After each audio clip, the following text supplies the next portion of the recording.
In this video, we'll talk about implementation of list abstract data type as a singly linked list. So in previous video, we have talked about linked list representation. So out of that, now we are going to focus on a singly linked list. So we have this singly linked list, which means that we are going to have a node in our singly linked list. So let's represent that node as SLL node, and this node will have inside it a particular value or data. So currently let's represent this as a single value, but it could be any complex value, and then it will have address of another SLL node.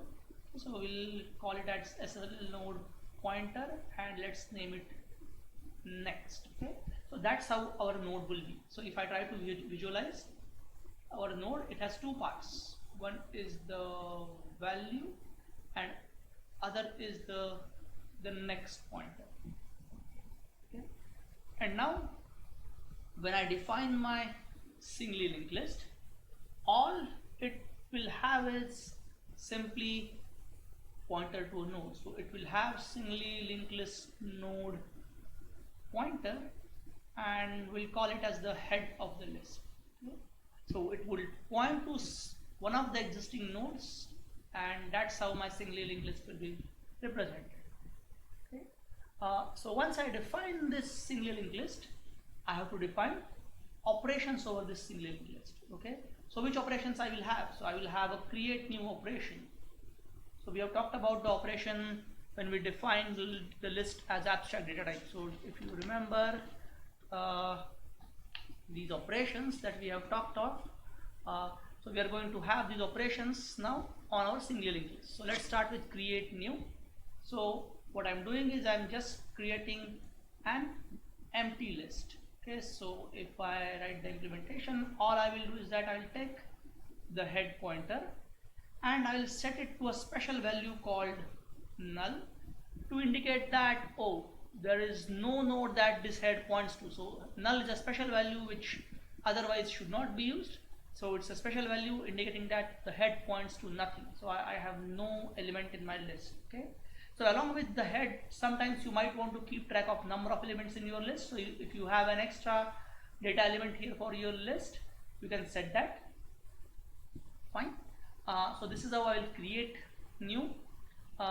And now let's talk about the add operation. So first add was the add at the beginning, and what you would receive is you should receive address of the node.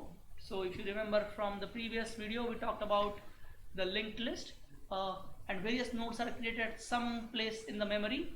So we assume that whenever we call this function to add a node to our singly linked list, this node is already created. Okay, so external client program which is using our singly linked list data structure, it creates that node and sends the address of that node to us. So we are saying that we are getting singly linked list node address, and let's call it as a new node. Okay, so that is received. Once we get that, what should we do? Okay, so first question we should ask is our list empty? If our list is empty, then what is going to happen? In that case, this new node will be the first node, right? So it will become our head node. Okay, and if the list is not empty, then what we should do is, so let's have this visuals. Okay, so I have, say, list L with me, and I'm beginning with empty list. Okay, so this points to null value at the beginning. So now when I try to insert a node with value 10, let's do that. So again, I'm writing the list of operations. I'm doing create new, and then I'm saying add, and then I'm saying value 10 here, but what I'll be really sending is the address of the node that contains the value 10.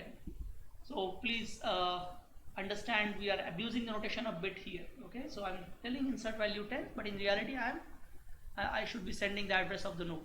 So when I want to add the node corresponding to value 10 in an empty list, what should happen is that instead of this null, my list should point to the node that contains value 10, and the next of this node should point to null, so it should become null. That's how it should happen. So what I can say is that this new node that we have received, this new node dot next, right, it should be equal to whatever my head points to.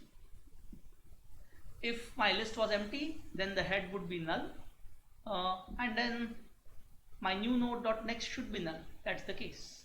Okay. In case the list is not empty, then head was pointing to previously inserted first element.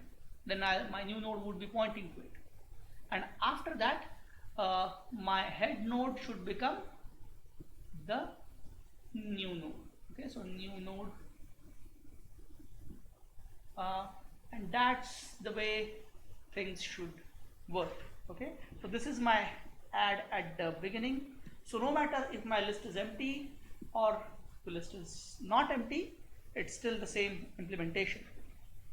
And now let's talk about add at the end. So if I do add at the end, again I'm expecting a singly linked list node address given to me, and let's call it again a new node. So once I receive this address, what I should be really doing is I should get the address of the last element in my list.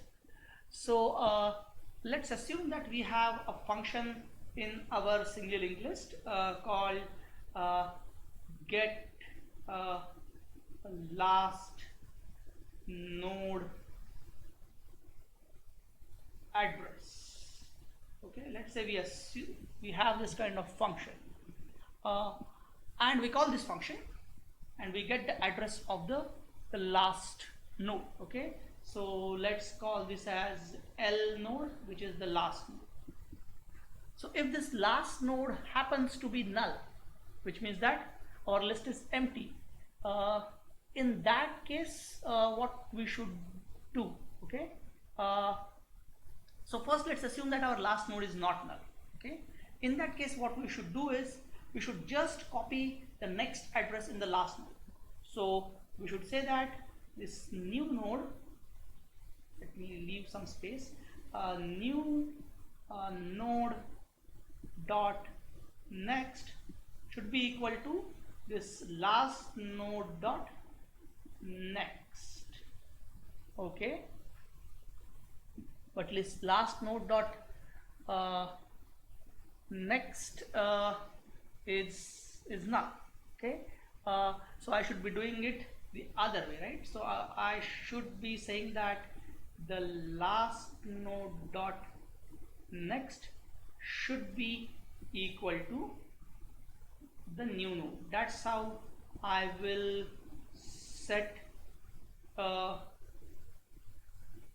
this as the last node. Okay, but here you should first ask question, if my last node is not equal to null, only then I should be doing this. If it is null, then it means that your list is empty. Okay, and the next thing that we should do is we should set our head pointer if this happens to be the first node ever in the list. Okay, so in the else case, what I should write? I should write as if I am inserting a node at the beginning of the list. Okay, so what I should do is I should simply call add at the beginning. That would be the simplest thing to do. Okay, so I can say is that add at the beginning, and I will pass my new node, which is the address of the node to be added. Okay, and here I need to do one extra thing. I should set the new node dot next to null. Okay, so after doing this, there are some extra things to do here in this if block. Okay, I should say that new node dot next should be set to null, and there is something else that I need to do. If I maintain the address of last node in a certain way, I should update it, but let's do it sometime later. Let's currently settle for this easy implementation, and we'll assume that this get last node address, it simply traverses the list. Okay, if that's the condition, if we are going to traverse the list from the beginning, then we don't have to do any update. Okay, but if we are going to maintain some special pointer, the last pointer, then we need to update the last node. Okay, so let's just write this call here. We'll say that set last node address, and to that we will send still the new node that we are dealing with. Okay, so just to summarize what we have done, we have taken list abstract data type, and we have chosen the linked implementation of this abstract data type, and within the linked implementation we are going with the single linked list, which means that each node is going to have its data and then a single pointer, and we are calling it the next pointer, and then we are going to represent our single linked list with just a pointer to the first node in the list, and then we are defining various operations on our single linked list. So first operation is to create a new list, where we just create an empty list, where we say that the head node, the first node, is null, so there is nothing in the list. Then we talked about add at the beginning of the list, and then we talked about add at the end of the list. So to add at the end of the list, we should get the address of the last node, which is L node. Once we get that address, we should check if it is null. If it happens to be null, it means that the list is empty. In that case, it is equivalent to adding a node at the beginning. If this last node address is not null, then it means that there are existing elements in our list, and we are saying that, oh, take this last node and its next should be now new node, and new node's next should be null. That's how we have made it the last node. And then we are calling the procedure set last node address, because it really depends upon how we are getting the last node address. If you get it by simply traversing the list, then this is not required, but if you are maintaining a special variable to keep track of the last node, then you have to update your last node. Okay, so now let's go and try to write the function for get last node address. Let's do that. So now I'm writing get last node address function. Okay, and what I'm going to do is I'll start with the current as a variable. I'll set this current equal to the head of the list, and I have to check if my list is empty. Okay, so if my current is equal to null, it means that my list is empty. In that case, I should just return my current, which is the null address.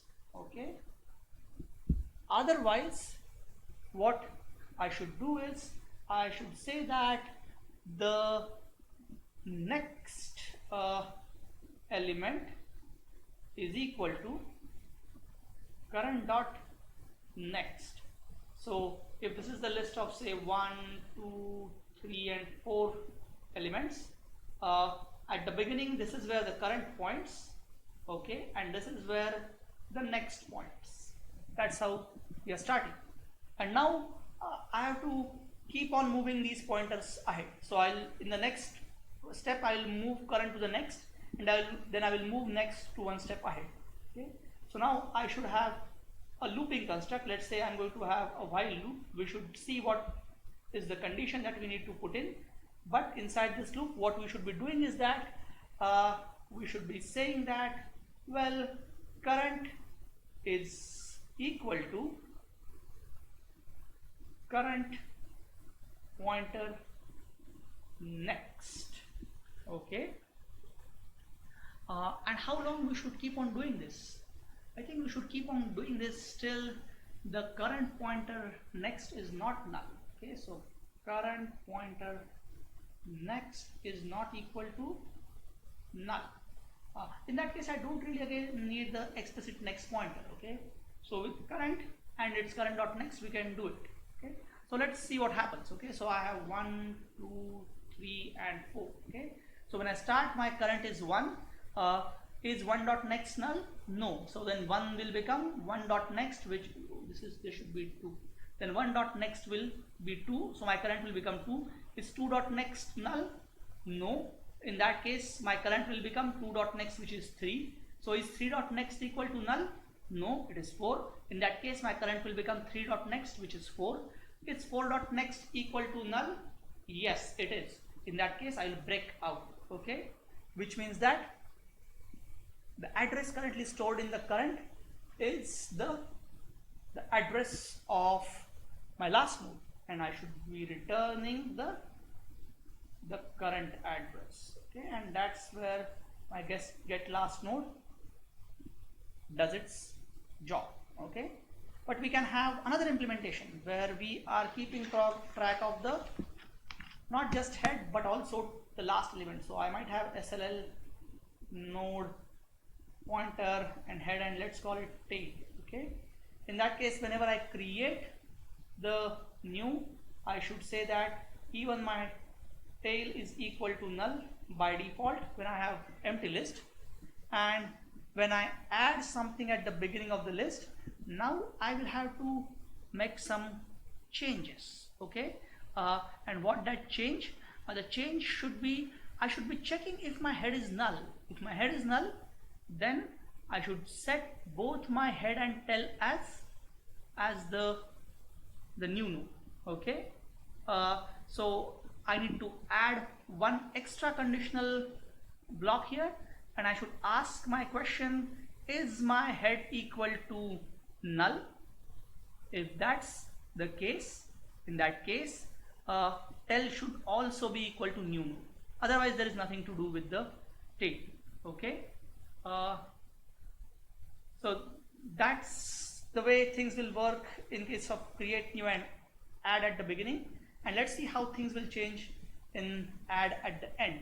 So now my get last node address function, it will become tremendously easy, right? So instead of all this logic, it will be simply return the tail. Okay, that's it. That's all I need to do in case of get last node address.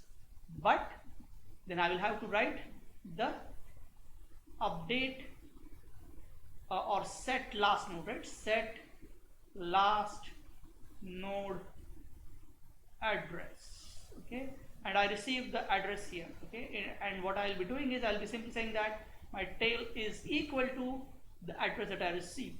Okay, so there are two ways to add element at the end of the list. One is to iterate to the list and get the address of the last node. The disadvantage is that, well, every time you are going to spend linear efforts, if there are n elements in the list, you are going to spend of the order of n time to get the address of the last node. But the advantage is that when you add element at the end of the list, you don't have to do any updation. But if you maintain the last node pointer, the advantage is that getting the address of the last node, it can be done in constant time because you directly point to it. But the disadvantage is that you have to set the address and you have to pay the extra memory overhead. Okay, so again, it's up to you which of them is preferable. Okay, so that's the way a single linked list is going to work when we do add operations at the beginning and at the end. To write the pseudocode for add operations at a particular index, or based on a certain search criteria, I will leave that as homework to you. And if you face any problems for those functions, we will discuss your problems during the interactive session that we have every week.